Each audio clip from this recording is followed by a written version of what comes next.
Hi friends, Reshariasinte മറ്റൊരു എപ്പിസോഡിലേക്ക് എല്ലാവർക്കും സ്വാഗതം. ഇന്ന് നമ്മൾ തയ്യാറാക്കാൻ പോകുന്നത് പൈനാപ്പിൾ ബനാന സ്മൂത്തി ആണ്. നല്ല ടേസ്റ്റി ആൻഡ് ഹെൽത്തി ആയിട്ടുള്ള സ്മൂത്തി ആണ്. അതുപോലെ നല്ല ഫില്ലിംഗ് ആയിട്ടുള്ള ഒരു സ്മൂത്തി ആണ്. അപ്പോൾ നമുക്ക് നോക്കാം എങ്ങനെയാണ് തയ്യാറാക്കേണ്ടതെന്ന്.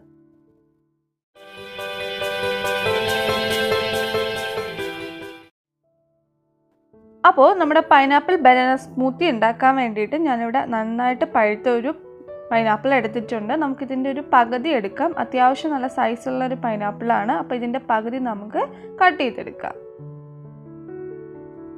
അപ്പോൾ നമ്മൾ പൈനാപ്പിൾ ഇപ്പോൾ ചെറിയ കഷ്ണങ്ങളാക്കി അരിഞ്ഞെടുത്തിട്ടുണ്ട്. അത് നമുക്ക് ഒരു ജാറിലിട്ട് കൊടുക്കാം. നമ്മളിത് മിക്സിയുടെ ജാറിൽ അരച്ചെടുക്കുകയാണ് ചെയ്യുന്നത്.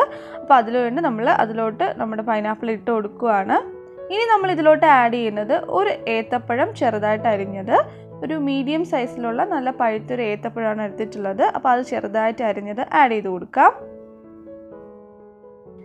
ഇനി നമുക്കൊരു 1/4 കപ്പ് തൈര് ഇതിലോട്ട് ആഡ് ചെയ്ത് കൊടുക്കാം. ഒട്ടും പുളിപ്പില്ലാത്ത തൈരാണ് ഉപയോഗിക്കേണ്ടത്, അല്ലെങ്കിൽ നമ്മുടെ സ്മൂത്തി ഭയങ്കര പുളിപ്പായി പോവും. അപ്പം ഒട്ടും പുളിക്കാത്ത 1/4 കപ്പ് തൈര് ആഡ് ചെയ്യുക.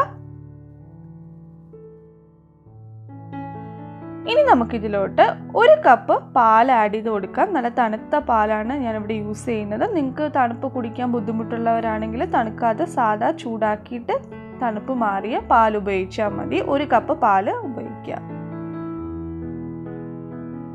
ഇനി നമുക്ക് മധുരത്തിന് വേണ്ടിയിട്ട് തേൻ ആഡ് ചെയ്ത് കൊടുക്കാം. നമ്മൾ പഞ്ചസാരയൊന്നും യൂസ് ചെയ്യുന്നില്ല. ഞാനിവിടെ 3 ടേബിൾ സ്പൂൺ തേനാണ് ആഡ് ചെയ്ത് കൊടുക്കുന്നത്. പിന്നെ നമ്മൾ എപ്പോഴും ശ്രദ്ധിക്കേണ്ട അല്ലെങ്കിൽ നമ്മൾ ഓർക്കേണ്ട ഒരു കാര്യം, നമ്മളൊരു ഹെൽത്തി സ്മൂത്തി ഉണ്ടാക്കുമ്പോൾ ഭയങ്കര മധുരം എന്ന് നമ്മൾ അങ്ങനെയല്ല ഉണ്ടാക്കുന്നത്.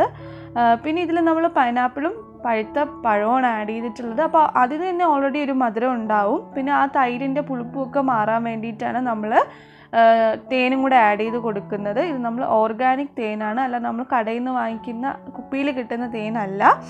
ഓർഗാനിക് തേൻ യൂസ് ചെയ്യുന്നതായിരിക്കും എപ്പോഴും നല്ലത്. അപ്പോൾ തേനും കൂടെ ആഡ് ചെയ്ത് കൊടുക്കുക.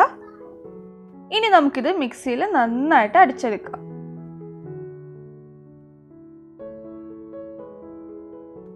അപ്പോൾ ടേസ്റ്റി ആൻഡ് ഹെൽത്തി ആയിട്ടുള്ള പൈനാപ്പിൾ ബനാന സ്മൂത്തി റെഡി ആയിട്ടുണ്ട്. കുട്ടികൾക്കൊക്കെ വളരെ ഇഷ്ടപ്പെടും. അപ്പോൾ നിങ്ങൾ എന്തായാലും ട്രൈ ചെയ്ത് നോക്കുക. ട്രൈ ചെയ്തതിന് ശേഷം നിങ്ങളുടെ ഫീഡ്ബാക്സിനെ കമൻറ്റിലൂടെയും മെയിലിലൂടെ അറിയിക്കുക.